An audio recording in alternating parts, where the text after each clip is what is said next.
வணக்கம் நண்பர்களே, இனி வருகின்ற நாட்கள் அனைத்தும் நல்ல நாளாக மாறப்போகுது. முருகப்பெருமானின் அருளால் உங்களுடைய வேண்டுதல் பிரார்த்தனை அனைத்தும் நிறைவேறக்கூடிய காலம் ஆரம்பமாகிடுச்சுங்க. ஏன்னா இந்த ஒரு பதிவில் எதை பற்றி பார்க்க போகிறோன்னா, காலத்தாலையும் தீர்க்க முடியாத சில பிரச்சனைகள் இருக்குது. தீராத கடன் தொல்லையிலிருந்து விடுபடவும், கிரக தோஷங்களால் ஏற்படக்கூடிய பாதிப்புகளிலிருந்து விலக தவறாமல் வளர்பிறை அஷ்டமி நாளில் இந்த ஒரு வழிபாட்டை பற்றினா பைரவருக்கு செய்தீங்கன்னா நிச்சயம் உங்கள் வாழ்க்கையில் இருக்கக்கூடிய மிகப்பெரிய பிரச்சனை காணாமல் போயிடுங்க. பைரவரை எந்த நாளில் எந்த முறையில் வழிபடலாம், பைரவரை தொடர்ந்து வழிபட்டால் நமக்கு கிடைக்கக்கூடிய நற்பலன்கள் என்னன்னு தான் இந்த பதிவில் பார்க்க போகிறோம். மேலும் நீங்கள் புதியவராக இருந்தீங்கன்னா மறக்காமல் சேனலை சப்ஸ்கிரைப் பண்ணிவிட்டு கூடவே இருக்க பெல் பட்டனை கிளிக் பண்ணிக்கோங்க. பைரவருக்கு உகந்த மிளகு தீபத்தை எப்படி ஏற்றி வழிபடலான்னு தெரிஞ்சுக்கலாங்க. மேலும் தனிப்பட்ட முறையில் பார்த்தீங்கன்னா உங்கள் ஜாதக ரீதியாக இருக்கக்கூடிய பிரச்சனைக்கு சரியான ஒரு பரிகாரத்தை பெற்றுக்கொள்ள வீடியோவில் டிஸ்கிரிப்ஷன் கீழே நம்பர் கொடுத்துருக்காங்க. அந்த நம்பருக்கு நீங்கள் கால் பண்ணி தெரிஞ்சுக்கோங்க. வாங்க நண்பர்களே, வீடியோக்குள்ளே போகலாம்.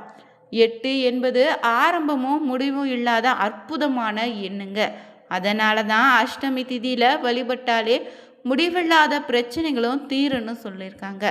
கடன், நோய், தீய சக்திகள், தொழில், துன்பம், வழக்குன்னு உங்களுக்கு எந்தவித பிரச்சனையாக இருக்கட்டுங்க, பைரவரை வழிபடுங்க. அதிலிருந்து நிச்சயம் மீண்டு வர முடியும். தொடர்ந்து பார்த்தீங்கன்னா 6 வளர்பிறை அஷ்டமியில் பைரவரை வழிபட்டால் என்னென்ன பலன்கள் கிடைக்குன்னு முதல்ல நம்ம தெரிஞ்சுக்கலாங்க. இந்த பைரவருக்கு உகந்த நாள் தாங்க அஷ்டமி திதி. திதிகளில் 8வது திதியாக வரக்கூடிய நாளாகவும் 8 திசைகளையும் காக்கக்கூடிய தெய்வம் தாங்க இந்த பைரவரே. வழிபட்டாலே அனைத்து விதமான நலன்களும் நடக்க ஆரம்பிக்கும். வளர்பிறை தேய்பிறைன்னு 2 திதிகள்லையும் அஷ்டமி வருது.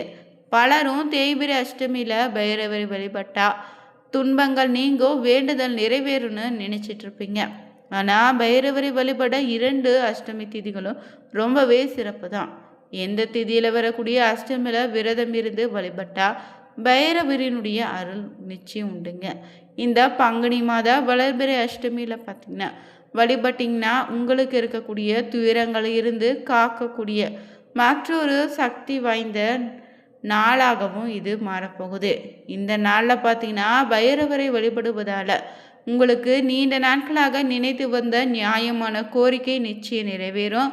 உங்களுடைய கடந்த 5 பிறவிகளில் நீங்கள் செய்த கர்ம வினைகள் கரைந்திடுங்க. இதனால் 6 வளர்பிறை அஷ்டமியில் பைரவரை வழிபாடுகள் நிறைவடைந்த பின்னர் உங்கள் மனதில் இருந்த சோகங்கள் நிச்சயம் நீங்கும். வருமானமும் லாபமும் அதிகரிக்கும். ஊக்கத்தொகை நிச்சயம் உங்களுக்கு கிடைக்கும். அதே போல் அம்மா, அப்பா, உடன் பிறந்தவங்க, கணவன், மனைவியினே குடும்ப உறவுகளிடம் இருந்து வரக்கூடிய காழ்ப்புணர்ச்சி படிப்படியாக குறைய தொடங்கும். அதே போல் வாக்குச்சனியால் அவதிப்படக்கூடிய கன்னி ராசினருக்கு அதிலிருந்து விடுபடலாம். ஜென்மசனியால் வாழ்க்கையில் விரத்தியில் இருக்கக்கூடிய துலாம் ராசினருக்கு நிம்மதி அடையும். விரையச்சனியால் சேமிக்க முடியாமல் திண்டாடக்கூடிய விருச்சிக ராசினருக்கு மீள தொடங்கிடுவீங்க. அஷ்டமச்சனியால் துன்பப்படக்கூடிய மீன ராசினர் அதிலிருந்து விலகி நிரந்தரமான வேலையும் தொழிலையும் அடைவீங்க. அதே போல் கண்டச்சனியால் பாதிப்பு அடையக்கூடிய தம்பதியரிடையே இருந்து வந்த கருத்து வேறுபாடுகள் நீங்கும். மேஷ ராசினருக்கு ஒற்றுமை அதிகரிக்கும். அஸ்தாஷ்டம சனியால் தடுமாறக்கூடிய கடகராசி நண்பர்கள் அதிலிருந்து விடுபடுவீங்க. மேலும் கால பைரவரை பார்த்தீங்கன்னா இந்த நாளில் வழிபடுவதால் உங்களுக்கு பார்த்தீங்கன்னா மிகப்பெரிய பலன் காத்திருக்குங்க. மேலும் இவர் பார்த்தீங்கன்னா சிவபெருமானுடைய ருத்ர வடிவமான பைரவர் தாங்க. கால பைரவர், ஆதி பைரவர், சொர்ண பைரவர், உக்ர பைரவர், சொர்ண அகர்ஷண பைரவர்னு பல வடிவங்களில், பல பெயர்களில், பல கோவில்களை நம்ம பார்த்துருக்கோம். நாய் பைரவருடைய வாகனமாக இருப்பதால் நாயை பைரவரின் அம்சமாகவும் வழிபட்டக்கூடிய தலங்களும் இருக்குதுங்க. பைரவர் பார்த்தீங்கன்னா சன்னியின் குருவாகவும் 12 ராசிகள், 8 திசைகள், பஞ்சபூதங்கள், நவ கிரகங்கள்னு காலத்தை கட்டுப்படுத்தக்கூடிய தெய்வமாக இருக்காரு. மொத்தமாக 64 பைரவர் ரூபங்கள் இருப்பதாகவும் சொல்கிறாங்க. இந்த பைரவரை எப்படி வழிபட்டா என்ன பலன், என்ன செய்தால் அவருடைய அருள் முழுமையாக கிடைக்குன்னு தெரிஞ்சுக்கலாங்க. பைரவருக்கு பார்த்தீங்கன்னா 5 தீபங்கள் வைத்து விளக்கேற்றி வழிபடும் போது காலத்தினாலும் தீர்க்க முடியாத எப்படிப்பட்ட பிரச்சனையாக இருந்தாலும் அதிலிருந்து நீங்கள் நிச்சயம் விடுபட முடியும். சிவாலயங்களில் முதல் வழிபாடு விநாயகருக்கு, இறுதி வழிபாடு பைரவருக்கு தான். காவல் தெய்வமாக விளங்கக்கூடிய பைரவர்னாலே பயத்தை நீக்குவருங்க. அடியர்களுடைய பாவத்தை நீக்கக்கூடிய தெய்வம்னு கூட இருக்கலாம். பைரவரை வழிபட ஒவ்வொரு மாதமும் வரக்கூடிய தேய்பிரை அஷ்டமி திதி எப்படி உகந்ததோ வளபிரை அஷ்டமி ரொம்பவே சிறப்புங்க. ஞாயிறு முதல் சனி வரையிலான வாரத்தில் அனைத்து நாட்களுமே நீங்கள் பைரவரை வழிபட உகந்த நாள் தான். இருந்தாலும் தேய்பிரை வளர்பிறை நாட்களில் வரக்கூடிய அஷ்டமி திதியில் பைரவரை வணங்குனீங்கன்னா விசேஷமான நற்பலன் உண்டுங்க. இவரை விசேஷ பூஜைகள் எதுவும் செய்யாமல் மனதார அழைத்தாலே உடனடியாக ஓடி வந்து பக்தர்களை காக்கக்கூடிய தெய்வம் தாங்க. இவரை வழிபடுவதால் பார்த்தீங்கன்னா நவகிரக தோஷங்கள் நீங்கள் பைரவருக்கு செவ்வரளி பூவால் 9 வாரங்கள் சகஸ்ரநாமம் அர்ச்சனை செய்து வழிபடலாம். வறுமை நீங்கள் தேய்பிரை அஷ்டமிகளில் மாலை நேரத்தில் வில்வத்தாலையும் ஆசனை மலர்களாலும் அஷ்டோந்திரத்திலையும் நகஸ்ரநாமத்தையும் அர்ச்சனை செய்து 11 தீப வழிபாடு வழிபடலாங்க. அதே போல் இழந்த செல்வத்தை திரும்ப பெற வேண்டும் நினச்சிங்கன்னா 11 அஷ்டமிகளில் பைரவ தீபத்தை ஏற்றி வழிபடுங்க. மிளகை சிறு மூட்டையாக கட்டி நெய்யிலேனா நல்லெண்ணெய் இட்டு தீபம் ஏற்றுவது தாங்க இந்த பைரவ தீபம். அதே போல் சனி தோஷம் நீங்க வேண்டுனா பைரவருக்கு 9 சனிக்கிழமை நாளில் சிவப்பு நிற பூக்களால் அர்ச்சனை செய்து 4 பைரவ தீபங்கள் ஏற்றி வழிபடலாம். அதே போல் திருமண தடை நீங்கள் ஞாயிற்றுக்கிழமை நாளில் ராகு காலத்தில் திருநீர் அபிஷேகம் செய்து மிளகு வடைமாலை சாற்றி அர்ச்சனை செய்து வழிபடலாம். அதே போல் வீட்டில் செல்வம் செழிக்க தேய்பிரை அஷ்டமியில் பைரவருக்கு சொர்ண புஷ்பம் இல்லைன்னா 108 காசுகளை அர்ச்சனை செய்துட்டு அந்த காசுகளை உங்கள் வீட்டில் பணம் பெட்டியில் வைக்க செல்வ செழிப்பு உண்டாகும். அதே போல் கால பைரவருக்கு உகந்த பஞ்சபூதங்களையும் அடக்கி ஆழ்வதால் இவருக்கு கோவிலில் பஞ்சதீப எண்ணெய் ஊற்றி 5 விளக்கில் 5 எண்ணெய்களை ஊற்றி ஏற்றக்கூடிய தீபங்க.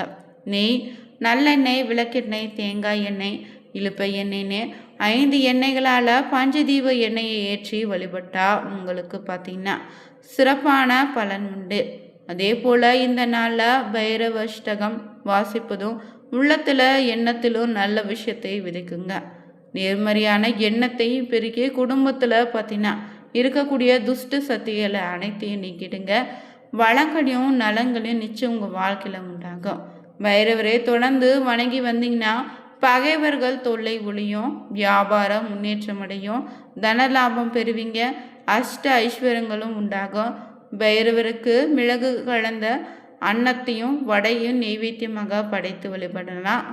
அதே போல் பைரவருக்கு பார்த்திங்கன்னா வழிபடுவதால் பணம் சார்ந்த பிரச்சனைகள் தீரும், குடும்பத்தில் ஒற்றுமை மேலோங்கும், சகல ஐஸ்வர்யங்களும் உங்கள் வாழ்க்கையில் உண்டாகும். பைரவருக்கு மிளகு தீபம் ஏற்றி வைத்து வழிபட்டிங்கன்னா தீராத நாள்பட்ட அனைத்து விதமான நோய்களும் தீருங்க.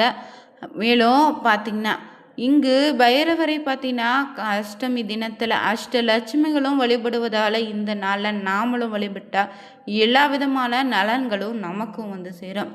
மேலும் கால பைரவரே தீராத நோய்கள் பலவற்றை தீர்க்கக்கூடிய வல்லமை நிறைந்தவராக இருப்பதால் தொடர்ந்து 9 வாரம் தொடர்ச்சியாக மிளகு தீபம் ஏற்றி வைத்து வழிபட்டு வந்தீங்கன்னா சர்வ வியாதியும் குணமாகும்.